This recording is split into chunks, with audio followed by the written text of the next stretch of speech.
There is a certain kind of order that looks convincing from a distance. Villages arranged in straight lines, roads laid out with intention, people gathered into neat, visible units. It looks rational. It looks modern. But what if that order exists only on paper?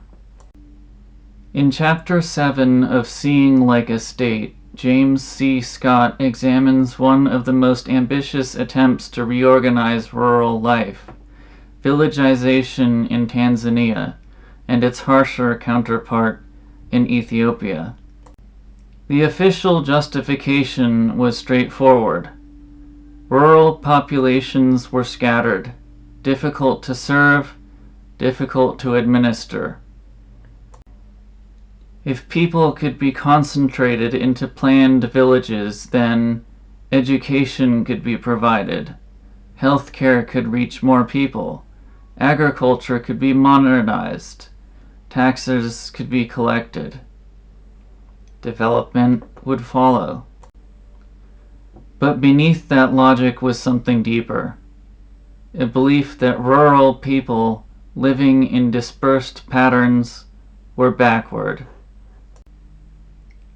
that their way of life was inefficient, disorganized, and primitive. The government concluded that the people must be modernized for their own good. But what the planners failed to see was that this primitive system had a structure.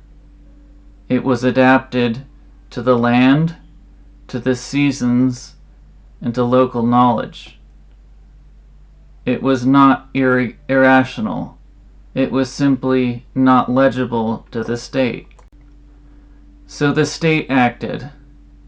In Tanzania, millions were relocated into planned villages. And in Ethiopia, the process was even more severe. People were forced to move. Families were separated. And in some cases, their original homes were burned to ensure that they would not return. So the plan was imposed. In Tanzania, the policy was, at least in theory, meant to be voluntary. As Socialist President Julius Nyerere insisted, it must be voluntary.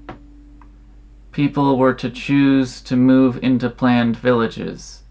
Incentives were given to relocate, running water, schools, access to modern equipment like tractors and electricity.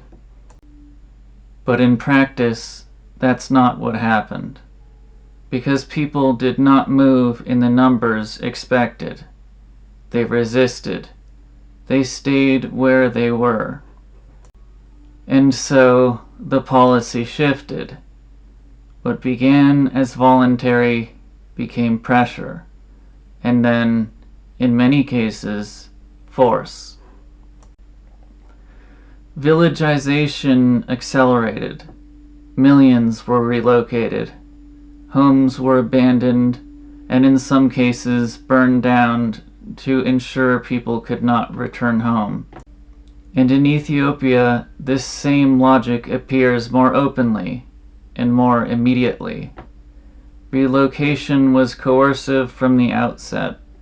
Families were separated, communities uprooted, with little pretense of consent. But the pattern is the same. When reality refused to conform to the plan, the response was not to change the plan. It was to enforce it. And then something revealing happened. Even within this new system, peasants behaved in a way that exposed its weakness. They worked their private plots carefully, efficiently, with attention. But the collective fields, the ones meant to represent the future, were neglected. Why? Because the incentives were different. The private plot fed their family. the collective plot felt like tribute. Not entirely unlike a colonial system, where labor is extracted but not owned.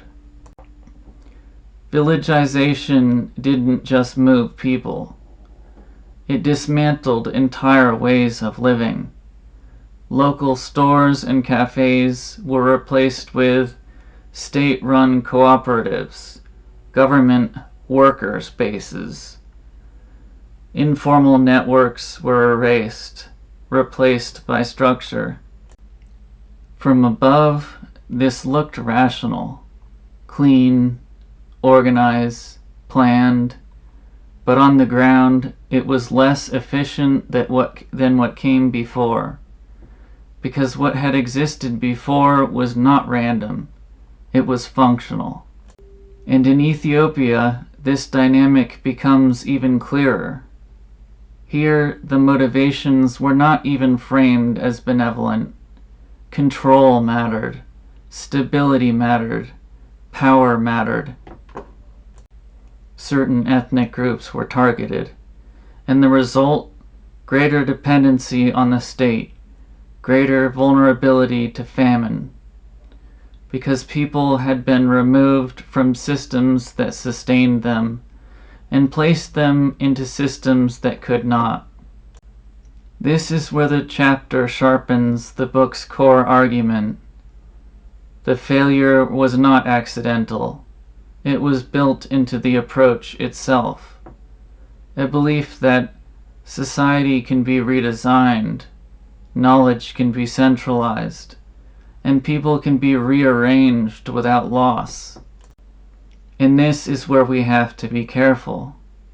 It's easy to say, these were good intentions gone wrong, but in many cases, that doesn't fully explain what happened. There was ideological commitment, socialism for example, political pressure, and at times coercion from the start. This was not just optimism. It was confidence without understanding.